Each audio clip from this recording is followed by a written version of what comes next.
The Lorax by Dr. Seuss.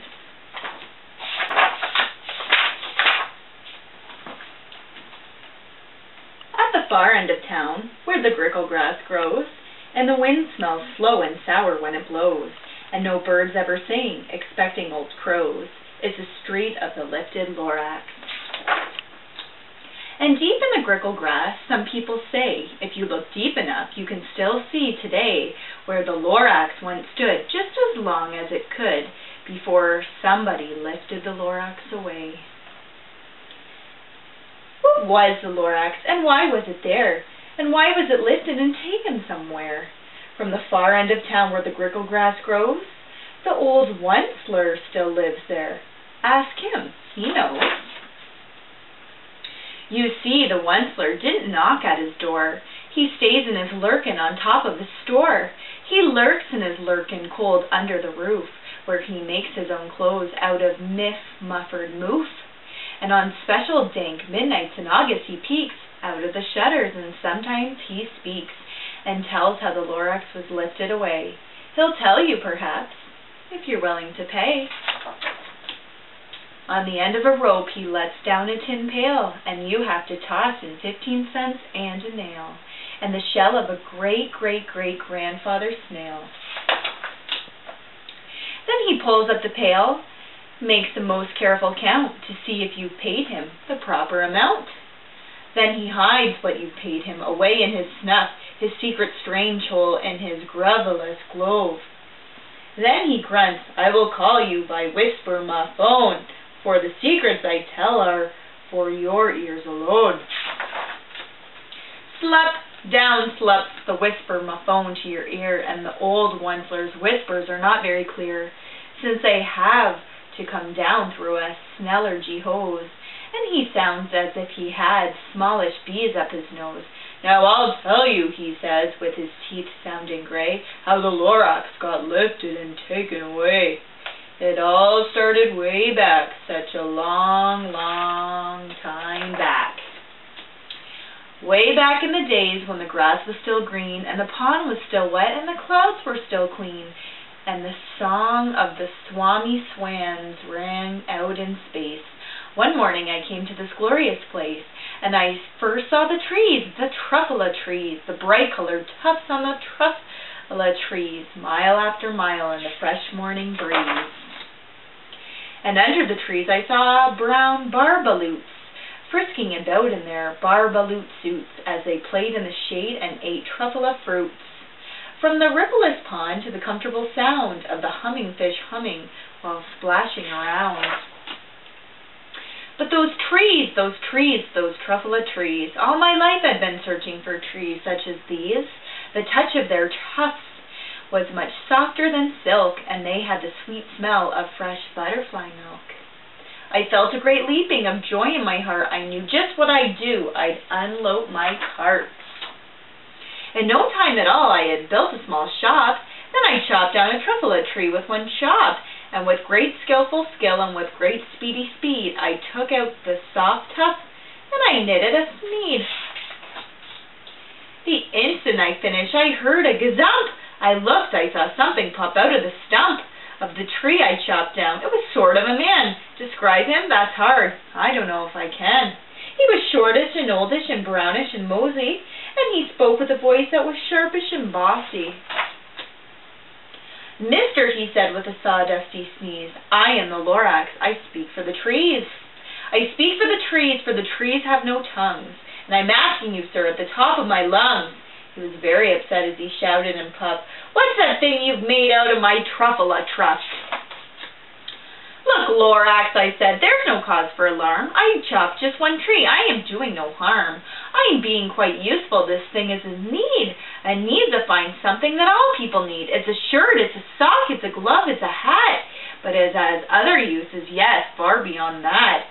You can use it for carpets, for pillows, for sheets, or curtains or covers for bicycle seats. The Lorax said, Sir, you are crazy with greed. There is no one on earth that would buy that fool sneed. But the very next minute I proved he was wrong, for just at a minute a check came along, and he thought that the sneed that I knitted was great. He happily bought it for $3.98. I laughed at the Lorax. You poor silly guy. You never can tell what some people will buy. I repeat, cried the Lorax, I speak for the trees. I'm busy, I told him. Be quiet if you please. I rushed across the room and in no time at all built a radio phone. I put in a quick call. I called all my brothers and uncles and aunts and I said, listen here, there's a wonderful chance for the whole Wetzler family to get mighty rich. Get over here fast. Take the road to North Nitch. Turn left at Weehawken, sharp right at South Stitch. And in no time at all in the factory I built, the whole Wetzler family was working full tilt. We were all knitting sneeves, just as busy as bees, to the sound of chopping of truffula trees. Then, oh baby, oh, how my business did grow. Now chopping one tree at a time was too slow, so quickly I invented my super axe hacker, which whacked off 4 truffula trees at one smacker. We were making sneeves 4 times as fast as before, and that Lorax, he didn't show up anymore. But the next week he knocked on my new office door. He snapped, I'm the Lorax who speaks for the trees, which you seem to be chopping as fast as you please, but I'm also in charge of the brown barbaloots, who played in the shade in their barbaloot suits and happily lived eating truffula fruits. Now, thanks to your hacking, my trees go to the ground. There's not enough truffula fruit to go round, and my poor barbaloots are getting the crummies because they have gas and no food in their tummies. They love living here, but I can't let them stay. They'll have to find food, and I hope that they may. Good luck, boys, he cried, and he sent them away. I, the Wetzler, felt sad as I watched them all go, but business is business. And business must grow, regardless of crummies and tummies, you know. I meant no harm. I most truly did not. But I had to grow bigger, so bigger I got. I biggered my factory. I biggered my roads. I biggered my wagons. I biggered the loads of the sneeves I shipped out. I was shipping them forth, to the south, to the east, to the west, to the north. I was right on biggering, selling more needs, and I biggered my money, which everyone needs. Then again, he came back. I was fixing some pipes when that old nuisance Lorax came back with more gripes. I am the Lorax, he coughed and whiffed. He sneezed and he snuffled. He snarled and he sniffled. Wetzler, he cried with a sulphurous croak. Wetzler, you're making one smuggle as smoke. My poor swampsy swans, why they can't sing a note. No one can sing who has smog in his throat. And so, said the Lorax, please pardon my cough. They cannot live here, so I'm sending them off. Where will they go? I hopefully don't know. They may have to fly for a month or a year to escape from the smog you've smugged up around here. What's more, snapped the Lorax as dander was up, let me say a few words about Glubbity-Glub. Your machinery chugs on day-night without stop, making Glibbity-Glump also Schloppity-Schlop. And what do you do with this leftover goo? I'll show you, you dirty old Wetzler man, you. You're glubbing up the pond where the hummingfish hummed. No more can they hum, for their gills are all grummed. So I'm sending them off, their future is dreary. They walk on their fins and get woefully weary in search of some water that isn't so smeary. And then I got mad, I got terribly mad, and I yelled at the Lorax, now listen here, Dad. All you do is yap, yap, and say bad, bad, bad, bad. Well, I have my rights, sir, and I'm telling you, I intend to go on doing just what I do. And for your information, you Lorax, I'm figuring on biggering and biggering and biggering and biggering, turning more truffula trees into sneeds, which everyone needs. And at that very moment, we heard a loud whack from outside. In the fields came a sickening smack, an axe on a tree. Then we heard the tree fall, the very last truffula tree of them all. No more trees, no more needs, no more work to be done. So in no time, my uncles and aunts, everyone all waved goodbye. They jumped into cars and drove under the smoke-smuggered stars. Now all that was left beneath the bad-smelling sky was my big empty factory, the Lorax, and I. The Lorax said nothing, he just gave me a glance. Just gave me a very sad and backwards glance as he lifted himself by the seat of his pants, and I'll never forget the grim look on his face, which he hoisted himself and took leave of this place through a hole in the smog without leaving a trace. And all that the Lord what's left here in this mess was a small pile of rocks with one word, unless. Whatever that meant, well, I just couldn't guess. That was a long, long ago, but each day since that day, I've sat here and worried away. Through the years, while my buildings have fallen apart, I've worried about it with all of my heart. But now, said the Onceler, now that you're here, the word of the Lorax seems perfectly clear. Unless someone like you cares a whole awful lot, nothing is going to get better. It's not. So, catch, says the Onceler. He let something fall. It's a truffulus seed. It's the last one of all. You're in charge of the last truffulus seeds. And truffula trees are what everyone needs. Plant a new truffula and treat it with care. Give it clean water and feed it fresh air.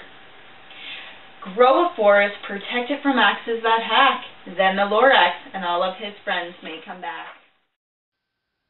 The message of this book is for humans to be cautious when using environmental resources.